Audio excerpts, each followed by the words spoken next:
Hello everyone, welcome back to our channel. তো আজকেও আমি একটা রাতের রেসিপি নিয়ে চলে এসেছি। তো তোমাদের আমার এই রাতের টুকটাক যে রেসিপিগুলো শেয়ার করি সেগুলো ভালোই লাগছে। তো আমি একদিন পোলাও আর একদিন রাত্রেবেলা পাস্তা রেসিপি শেয়ার করেছিলাম। তো সেটা ভিডিওটা তোমাদের ভালো লেগেছে আর কমেন্টগুলোও আমার পড়ে খুব ভালো লেগেছে। তার জন্য ভাবলাম আজকে আর একটা তোমাদের সঙ্গে রেসিপি শেয়ার করি, একদম সিম্পল রেসিপি। আজকে যেহেতু নিরামিষ, তার জন্য নিরামিষ একটা রেসিপি করব, কিন্তু আজকে পাস্তা চাউমিন ওই সমস্ত করবো না, আজকে করব নিরামিষ আলুর দম। তো আলুটা আমি এখানে এরকম বড় বড় করে কেটে নিয়েছি, এখানে হলুদ মেখে রেখে দিয়েছি। এখন তেল দিয়ে দিয়েছি কড়াইতে, দেখতেই পাচ্ছ ধোঁয়াটা উঠছে। তো এখানে আমি আলুগুলো আগে ফ্রাই করে নেব। তো আলুগুলো ফ্রাই করে নিই।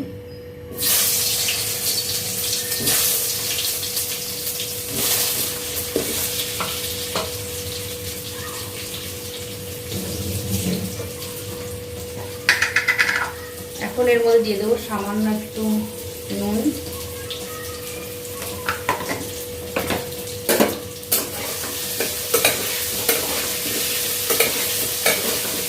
তো আলুগুলো যতক্ষণে ফ্রাই হচ্ছে ততক্ষণে আমি তোমাদের মশলাটা দেখিয়ে দিই।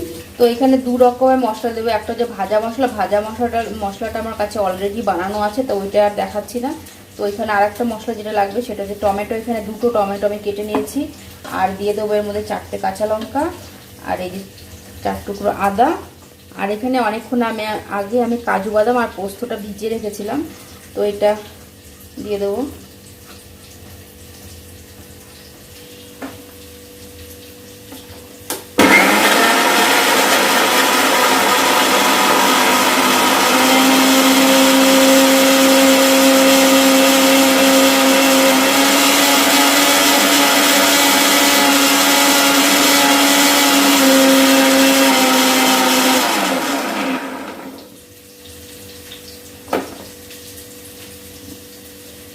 তো পেস্টটা হয়ে গেছে, দেখতে পাচ্ছি কি সুন্দর পেস্ট হয়েছে।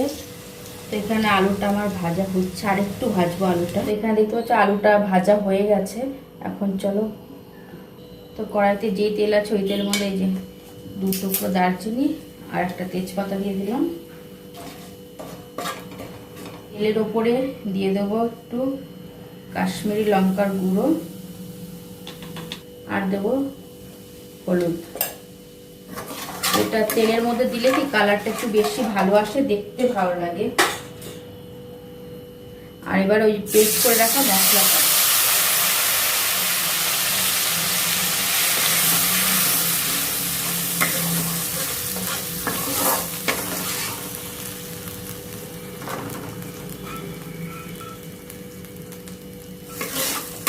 তো এখন একটু মশলাটা কষিয়ে নিই। তো দেখতে পাচ্ছি মশলাটা ভালো করে কষানো হয়ে গেছে, আর মশলা থেকে তেলও ছেড়ে দিয়েছে। তো এখন আমি এর মধ্যে দিয়ে দেবো ভাজা মশলাটা।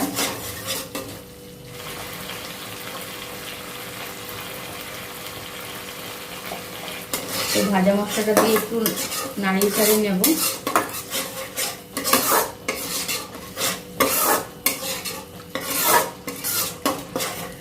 তো নুনটা যেহেতু দেওয়া হয়নি, তো এখন আমি নুনটাও দিয়ে দেবো।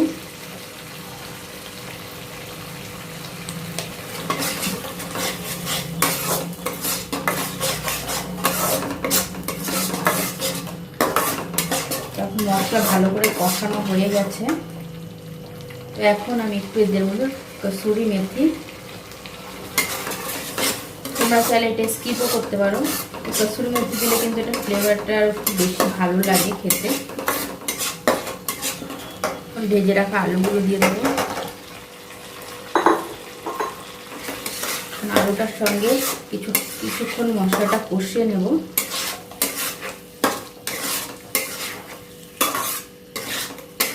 কিছুক্ষণ কষানোর পর তারপরে যতটা পরিমাণ জল, যতটা মানে যেমন গ্রেভি তোমরা খেতে চাও সেরকম করে দিতে পারো। আমি একটু মাখামাখাই করবো, তো এটা একটু কষিয়ে নিই, তারপরে জলটা দেবো। তো এটা এখন ভালো করে কষিয়ে নিয়েছি মশলার সঙ্গে। তো এখন দিয়ে দেবো জলটা,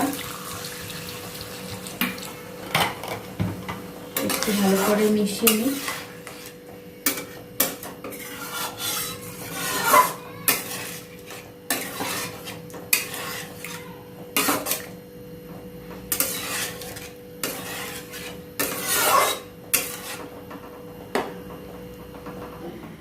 তো এটা অলমোস্ট হয়ে গেছে। তারপরে এখন ফুটে গেলে জলটা একটু শুকিয়ে যাবে।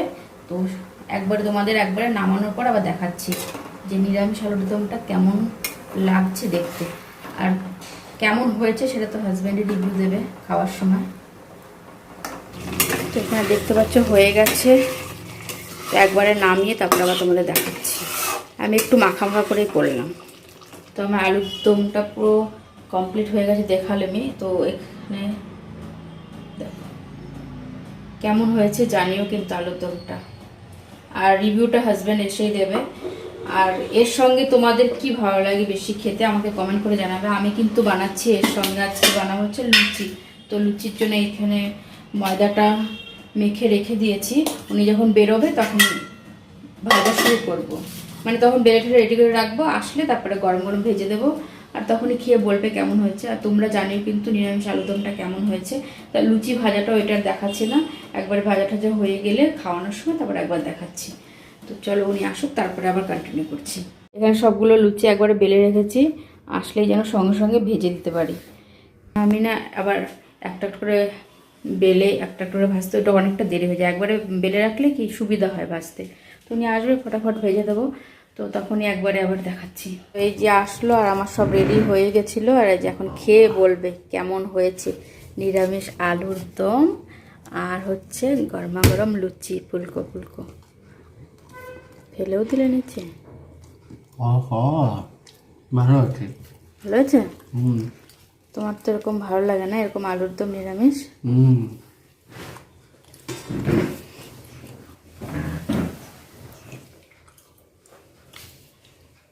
তো এখন খেতে খেতে ভিডিওটা শেষ করে দিচ্ছি। আর তোমাদের যদি রেসিপিটা ভালো লেগে থাকে তাহলে লাইক শেয়ার কমেন্ট আর সাবস্ক্রাইব করবেন। Bye bye, good night.